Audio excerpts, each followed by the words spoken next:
রাসূলুল্লাহ যখন মৃত্যুবরণ করবে, দুইজন ব্যক্তি সবচাইতে বেশি কাঁদতেছিল। পুরুষদের ভিতরে সবচাইতে বেশি যিনি কাঁদতেছিলেন তিনি হচ্ছেন হযরত বেলাল। আর মহিলাদের ভিতরে যিনি সবচেয়ে বেশি ক্রন্দন করতেছিলেন তার নাম হচ্ছে হযরত ফাতেমা। ফাতেমা রাদিয়াল্লাহু তাআলা আনহাকে আল্লাহর নবী ডাকলেন, ডাকার পরে কানে কানে কি যেন বললেন। ফাতেমা কান্না বন্ধ করে দিল।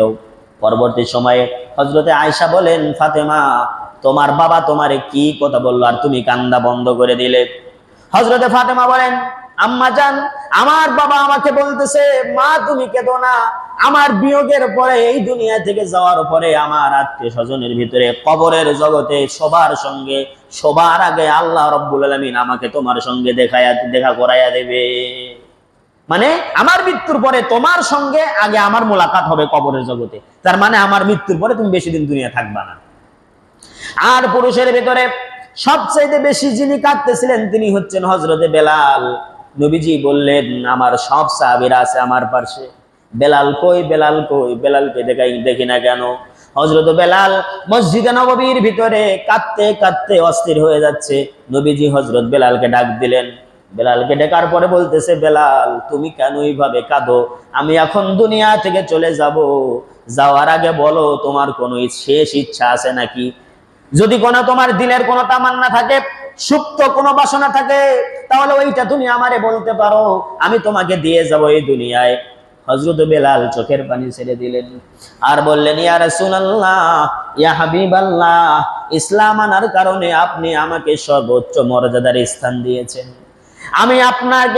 আমি বেলালের দুনিয়ায় কেউ ছিল না, আমি বেলালকে কেউ চিনতো না, আমি বেলালকে মানুষের মর্যাদা দিত না, মানুষের কাতারে আমারে রাখতো না। আপনি আমাকে আপনার বুকে ঠাঁই দিয়েছেন গো নবী।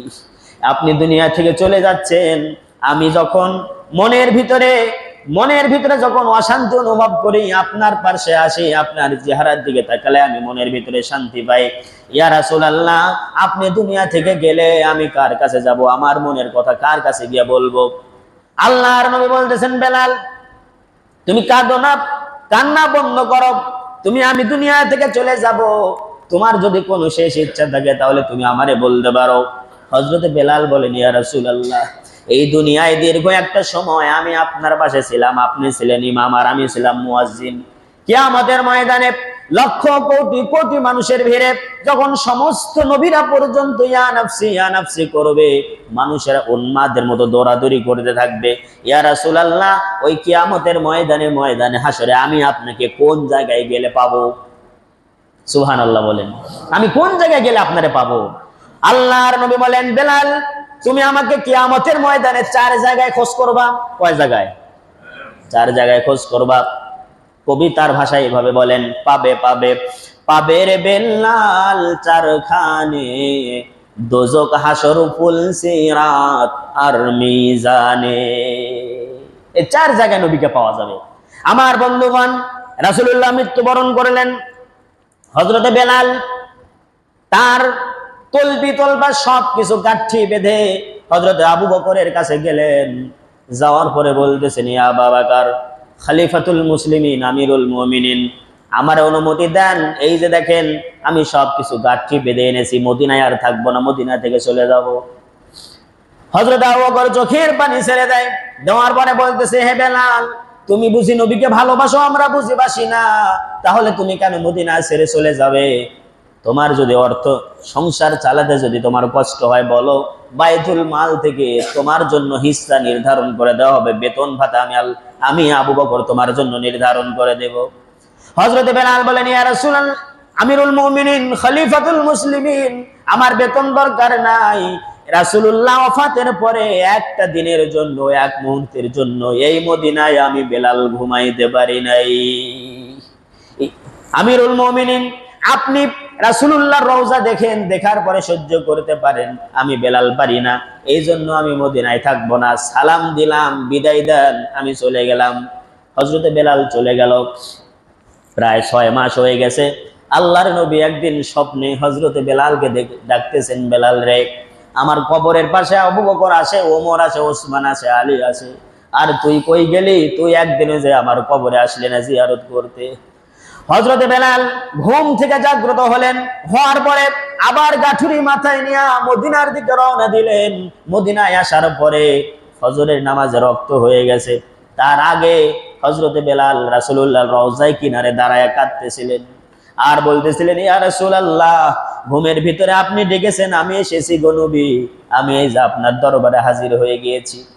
এরপরে সাহাবীরা দেখতে পেয়ে, হযরতে বেলালকে দেখতে পেয়ে তারা আনন্দে উদ্বেলিত হয়ে গেল। হওয়ার পরে বলতেছে, বেলাল, দীর্ঘদিন ধরে তুমি মদিনায় নাই, মসজিদে নববীতে তুমি আজান দাও না, তুমি আজকে আজান দাও। হযরতে বেলাল বলেন, না, আমি আজান দিতে পারবো না, আমি আজান দিতে পারবো না, কারণ আমি যখন আজান দিতাম বিশ্ব নবী মিম্বারে বসে থাকতেন, আর আমি যখন বলতাম আশহাদু আন্না মুহাম্মাদার রাসূলুল্লাহ, তখন আমি আঙ্গুলি দ্বারা শাহাদাত আঙ্গুলি দিয়ে ইশারা করে দিতাম, আমি যার সাক্ষ্য দিচ্ছি তিনি হচ্ছেন আল্লাহর নবী। আমার বন্ধুগণ, হযরতে বেলাল আজান দিতে রাজি হয় না। সকলে জোর জবরদস্তি করে অনুরোধ করে হযরতে বেলালকে আজান দেওয়ার জন্য রাজি করালেন। হযরতে বেলাল আজান আরম্ভ করে দিল। দিতে দিতে যখন হযরতে বেলাল আজানের শেষ বাক্যের দিকে এসেছে, এই দিকে ফাতেমা 6 মাস হয়ে গেছে ঘুমায় না। হযরতে বেলালের কণ্ঠের আজান শুনে তার স্বামী আলীকে ডেকে বলতেছে, আলী, ওগো আমার প্রাণের স্বামী, মসজিদে নববীতে বেলালের আজান হয়, আমার মনে হয় আমার বাবা ইমামতি করার জন্য আবার মসজিদে নববীতে আসবে রে আলী, দয়া করে তুমি একটা বার আমাকে আমার মাথাটা উঁচু করে ধরো, মসজিদে নববীতে নিয়ে যাও, আমার বাবা যদি ইমামতি করতে আসে তাহলে একবারের জন্য আমি আমার বাবাকে দু চোখ দিয়ে দেখতে চাই। আমার বন্ধুগণ, বেলালের মর্যাদা কোন জায়গায় নিয়ে গেলেন, শুধু এই জায়গা শেষ নয়, মেরাজের রজনী থেকে আল্লাহর নবী ফিরে আসলেন, আসার পরে বললেন, বেলাল, তুমি কি আমল করো আমারে বলো। হযরতে বেলাল বলেন, ইয়া রাসূলুল্লাহ, আমার তো কোনো আমল নাই, ইলম নাই, কিছু নাই। বলেন, না, তুমি কি করো আমারে বলো।